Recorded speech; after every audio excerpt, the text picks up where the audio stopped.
Welcome to the deep dive. Great to be here. Today, we're really getting into something the sources describe in pretty stark terms, a potential Holocaust looming, maybe by 2050. Yeah, superbug pandemic. It sounds almost sci-fi, but the material presents it as a very real predicted threat. Quick, deadly, and, well, potentially unstoppable with current tools. No medicine, no vaccine ready. That's the picture painted, yes. Hmm. Billions potentially affected according to some predictions in the material if resistance keeps growing like this. And this deep dive is especially for you, Dr. Katyali. Your sources talk about you pursuing a childhood dream, wanting to tackle health disparities, and specifically this future danger. Right, by creating this tool, Dr. Maya GPT. The motivation described seems really clear: empowering people, literate or illiterate, cutting through some of the fear, maybe helping folks protect themselves. A really profound goal, it seems, based on the sources, making a tangible difference against this massive predicted threat. Okay, but here's the core paradox, the central question that jumps out from the sources, and it's really what we need to explore today. Despite this mission, which is described as being driven by honesty, by integrity, the material lays out significant pain and suffering you reportedly experienced. Inflicted, the sources say, by people in power, by institutions. Exactly. So the big question is, how do the sources you gave us help make sense of that experience? Right. So our aim today is to unpack these sources.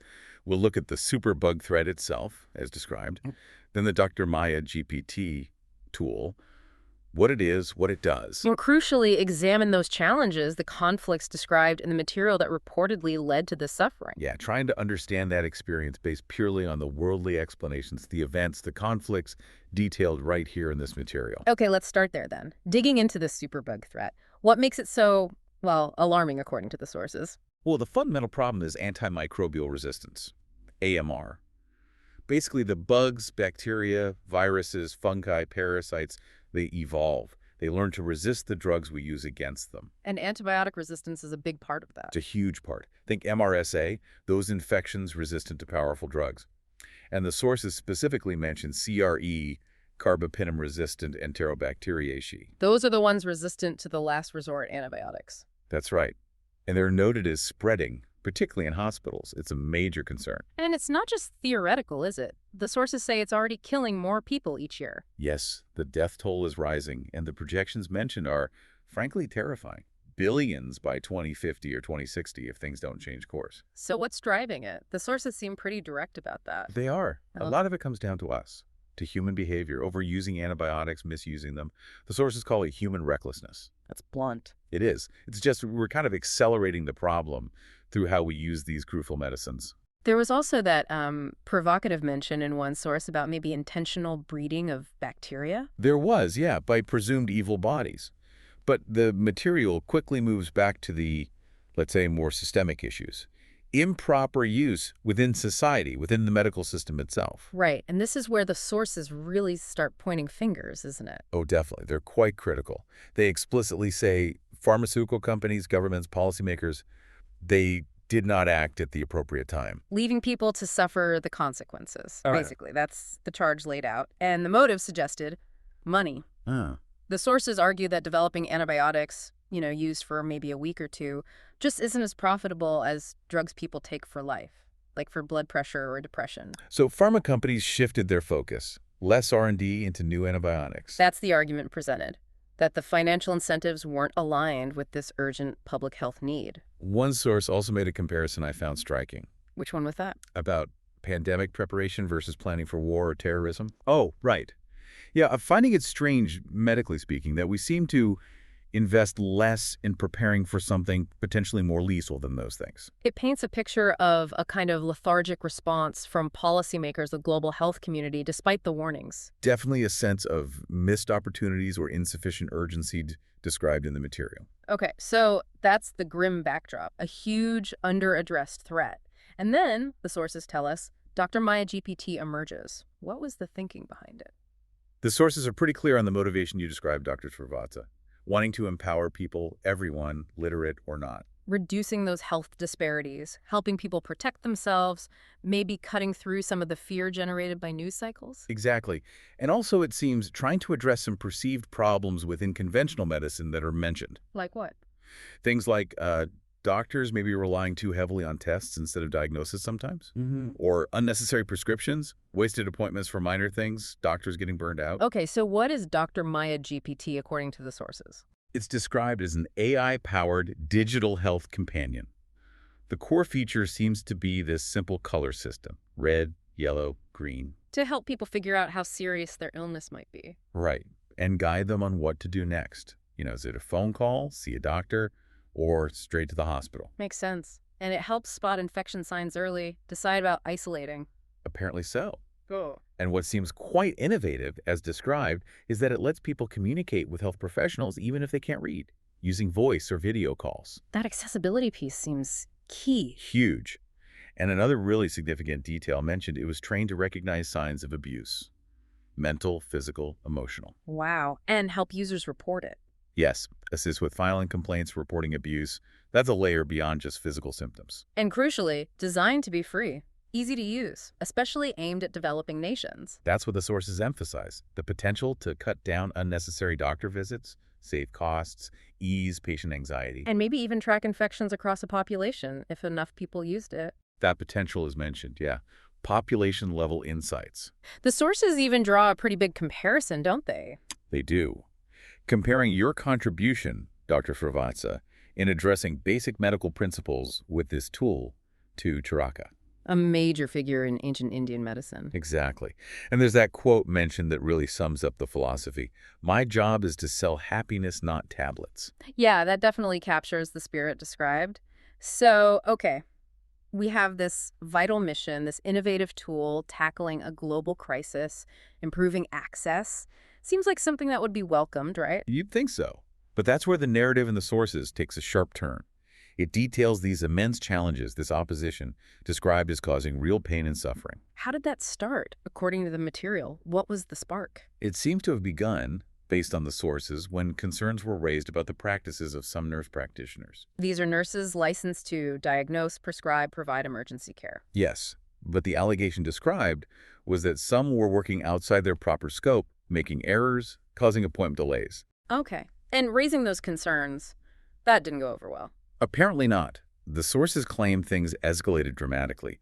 They allege a conspiracy involving employers, specifically the Surrey PCT, the local NHS body plus the Secretary of State, and others, nurses and doctors included. A conspiracy to do what? The stated intent, according to the sources, was to discredit him, undermine his health, financial, physical, mental, essentially, to cause harm. That's a very serious allegation described there. Extremely serious. And the sources say you reportedly faced harassment, humiliation, ostracization for sticking to your views, for making what you believed were public interest disclosures under the PID 1998 Act. The Whistleblower Protection Act. Correct. What specific things happened, according to the sources? Well, they detail a punitive sanction and an investigation launched by the PCT. And the material claims the PCT actively prevented your return to work, even locum or private work, by shifting goalposts during that investigation. Making it impossible to resume practice. That's how it's presented. As deliberate actions to undermine confidence, cause anger, depression, a loss of professional satisfaction. Just grinding things down. The sources also mention a fear of returning to work, even feeling forced to agree to chaperones. Yes, to preempt potential false sexual allegations, it says. The personal toll described sounds immense regrettable thoughts about family, a deep loss of trust. And the financial impact. Also severe. The sources state the PCT's actions led to bankruptcy. Wow. And ultimately, as described, this whole situation forced the move out of the UK in 2011 to Germany initially. You reportedly notified the GMC, the medical council, only after leaving the country for safety. Did the professional bodies offer any support? The GMC, the BMA? The sources suggest a perceived lack of support from them despite efforts to raise the concerns.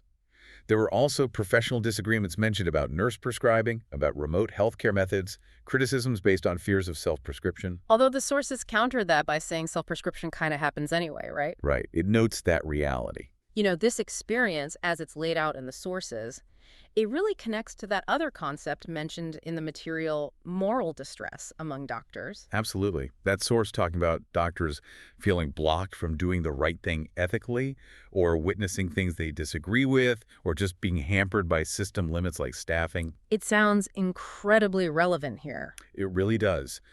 The sources seem to frame your experience, Dr. Srivatsa, as kind of case study in the personal cost of navigating these ethical minefields and systemic pressures in healthcare, especially when you're pushing back or trying to uphold certain standards. There was also a note about ethnic minority doctors being statistically more likely to consider leaving the NHS or working abroad. Yes, that context is provided, but the material is very clear that the specific conflicts we've just discussed are presented as the primary drivers for leaving the UK in this case.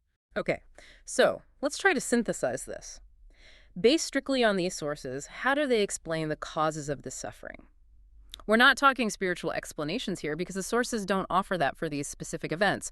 We're talking worldly interactions, conflicts, system issues. Well, the consistent thread throughout the sources points to a direct clash.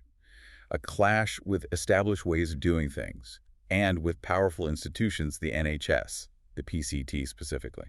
And resistance from individuals within the system. Yes, a clear portrayal of professional resistance. People described as nurses and doctors seemingly defending the existing system, pushing back hard against challenges, criticisms, new methods. And the sources explicitly allege it went beyond just resistance, right? Deliberate actions, cover-ups. That's the claim. Actions allegedly aimed at silencing or removing you for speaking out, for challenging authority, especially over those initial nurse practitioner concerns. It's depicted as a fight against perceived wrongdoing. The sources also mention your background, your family history. Right, mentioning your Brahmin heritage and a family history described as defending honesty and integrity. The suggestion in the material is that this core value might have fueled your persistence, made you unwilling to back down when you saw something you believed was wrong. There's that quote included. Anyone could have quitted along the line, but I stuck to my gun and refused to change my belief for anyone. Exactly.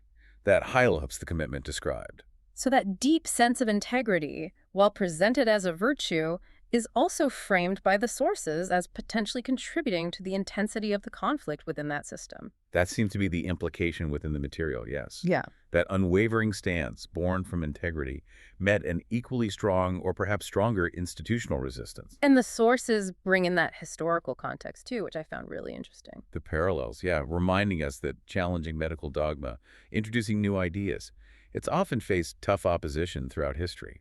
Vesalius challenging Galen on anatomy, the fights over who discovered anesthesia, the struggles to get the birth control pill accepted and funded. Exactly. It puts the described experience into a broader historical pattern presented in that source. Suggesting that pushing against the status quo in medicine, even with good intentions or ethical grounding, often leads to conflict and personal hardship for the challenger. It offers a framework, drawn from the sources themselves, for understanding the kind of resistance encountered. Not necessarily as unique malice, but perhaps as part of a recurring dynamic when established systems or professional norms feel threatened by change or critique. We should also quickly address that source about consciousness and the quantum realm. Right. It's in the material provided, exploring these alternative ideas about how consciousness might interact with physical reality. But the source itself is careful, isn't it? It explicitly says these ideas don't offer definitive proof or specific explanations for individual experiences like the suffering described here. Correct. It explores broader concepts, but it doesn't connect them directly to the specific conflicts and suffering detailed elsewhere in the material related to institutions, individuals, and systemic failures. For the why of the suffering described in this narrative, the sources consistently point back to those worldly conflicts. Okay, this has been, well, quite a journey through these sources, a really deep dive. Definitely. We've looked at that predicted superbug threat, the Dr. Maya GPT tool developed in response, and then the very significant personal and professional battles you reportedly faced, all based on the material you shared with us. So bringing it back to you, Dr. Srivatsa, and that central question, what this narrative, woven from these sources, seems to powerfully illustrate is the potential worldly cost of integrity. The immense difficulty, as depicted here, of challenging powerful established systems, even when driven by a desire to protect others and uphold standards. It highlights the personal pain that can apparently result from that kind of battle. The sources present a picture where challenging the status quo, even from a place described as deep ethical conviction aimed at public good, can provoke really strong negative reactions from those invested in how things are. It really underscores how pursuing a mission like yours, described as rooted in integrity and aimed at preventing future suffering, could paradoxically lead to immense present suffering because of the kind of human and systemic resistance encountered. Yeah. That's the story told in this material. It's a tough dynamic described. So here's a final thought, drawing directly from this landscape painted by the sources for you to reflect on. Considering those historical patterns of resistance to medical innovation we talked about, Yeah.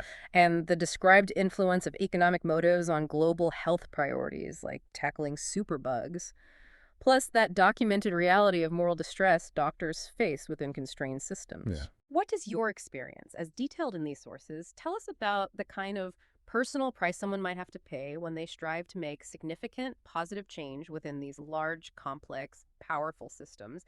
And based on this material, how do we even begin to weigh that immense personal cost against the potential future benefit that such innovation and integrity could bring?